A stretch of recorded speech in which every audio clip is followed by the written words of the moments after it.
16 संदिग्ध आतंकी की गिरफ्तारी हुई है।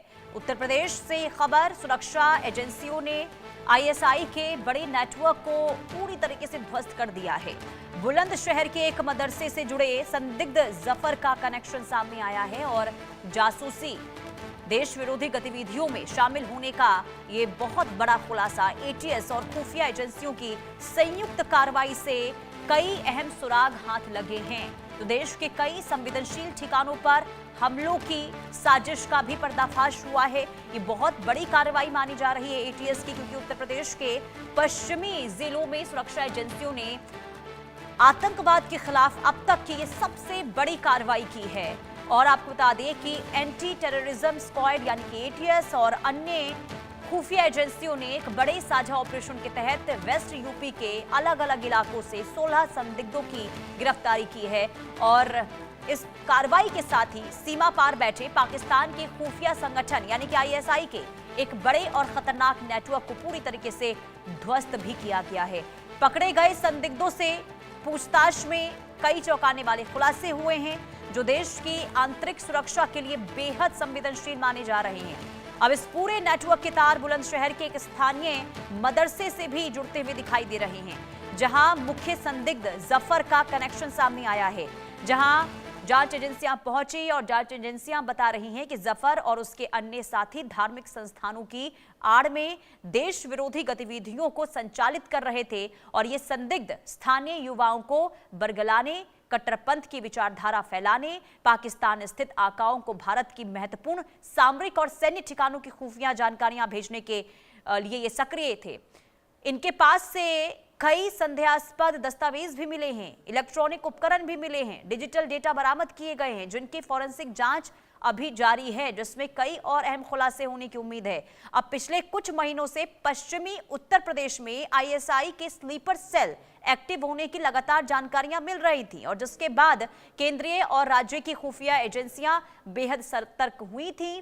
फोन ट्रैपिंग किया गया, सर्विलांस पर लगाया गया और मुखबिरों से जो इनपुट्स मिले उसके आधार पर एक साथ कई जिलों में छापेमारी हुई, जिससे आतंकवादियों तक पहुंचने में सफलता हाथ लगी है। इस बड़ी सफलता को देश की सुरक्षा के लिहाज से बहुत बड़ा कदम माना जा रहा है।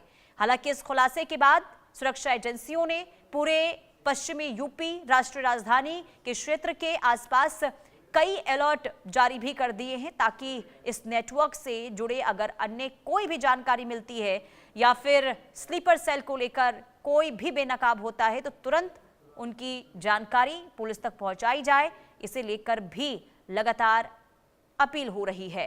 तो ये बड़ी खबर, ये जो आप तस्वीर पर चेहरा देख रहे हैं, यही आरोपी जफर है जिसे दबोचा गया है। ये वही है जो चंदा इकट्ठा करता था, जिसे पाकिस्तान भेजा करता था आतंकी संगठन से। जैसे आतंकी मोहम्मद से इसके कनेक्शन की जानकारी सामने आई है और अब धीरे धीरे इसके पूरे नेटवर्क का भी खुलासा होता हुआ नजर आ रहा है। 16 संदिग्ध आतंकी की गिरफ्तारी हुई है। पश्चिम यूपी में अलग अलग जगहों पर जो जांच चल रही है, छापेमारी हो रही है, उसमें बहुत बड़ी ये सफलता और पूरे नेटवर्क तक अब पहुंचने को लेकर एक्शन और भी ज्यादा तेज हो गया है, क्योंकि 16 आतंकी की गिरफ्तारी और माना यह भी जा रहा है कि जो ये गतिविधियां जिनमें ये संलिप्त थे ये सभी, इसमें कई और लोग भी शामिल हो सकते हैं, क्योंकि धार्मिक गतिविधियों की आड़ में ये देश विरोधी काम किया करते थे। और अब इन तक पहुंचने को लेकर, यानी कि जो इनके साथी हैं उन तक पहुंचने को लेकर भी कदम आगे बढ़ाए जा रहे हैं। सबसे बड़ी बात ये कि भारत में रहकर और भारत के खिलाफ ही ये जिस तरीके से कदम उठाते हुए नजर आए, क्योंकि अब तक सुरक्षा एजेंसियों के द्वारा ये जानकारी मिली है कि ये यहां से महत्वपूर्ण जानकारियां इकट्ठा करते थे और पाकिस्तान के आतंकी संगठनों तक पहुंचाया करते थे, जिसमें जो मुख्य आरोपी है जफर, जिसकी गिरफ्तारी हुई और अब एक एक करके चेहरा बेनकाब हो रहा है। ये चेहरा जो आप स्क्रीन पर देख रहे हैं, ये बिहार का रहने वाला है। मेरठ से इसकी गिरफ्तारी हुई है। एक मदरसे में ये रहता था और अलग अलग जगहों से माना जा रहा है कि ये जो है चंदा इकट्ठा करता था मदरसों से और उसे पाकिस्तान तक पहुंचाने का काम करता था। तो बुलंदशहर के मदरसे से जुड़े जफर का भी कनेक्शन सामने आया है, यानी कि इसका कनेक्शन अलग अलग जिलों तक फैला हो सकता है। पुनीत शर्मा संवाददाता तमाम जानकारी के साथ जुड़ चुके हैं। पुनीत, 16 और गिरफ्तारियां हुई हैं, इनके बारे में क्या जानकारी मिल रही है? इनका कनेक्शन कितने लोगों तक अभी जुड़ा हुआ है और इनसे पूछताछ में और क्या जानकारियां इकट्ठा की गई है सुरक्षा एजेंसियों के द्वारा? बिल्कुल, देखिए, अगर सुरक्षा एजेंसियों की बात करें तो आतंकी जफर का जो मामला सामने आया है, सबसे बड़ी बात यह कि बुलंदशहर के एक मदरसे से इसका एक संपर्क जो हुआ है, उसमें इस मदरसे में आखिर कौन कौन लोग इसमें शामिल हैं। साथ ही जिस तरीके से बताया जा रहा है कि जफर के पाकिस्तान से लगातार संपर्क में था और पश्चिमी उत्तर प्रदेश, खासकर पश्चिमी उत्तर प्रदेश की तस्वीरें ये भेजता था और मदरसों में इसके जो लोग हैं वो यहाँ पर रहते थे। बड़ी बात ये कि कोई पहला ये बुलंदशहर का मामला नहीं है जो आतंकी गतिविधियों में शामिल नहीं रहा हो। इससे पहले भी आपने देखा होगा कि सिद्धू मूसेवाला का जो हत्या हुई थी, उसमें भी बुलंदशहर के खुर्जा से जो हथियार सप्लाई किए गए थे, उनको भी सुरक्षा एजेंसियों ने पकड़कर जेल भेजा था।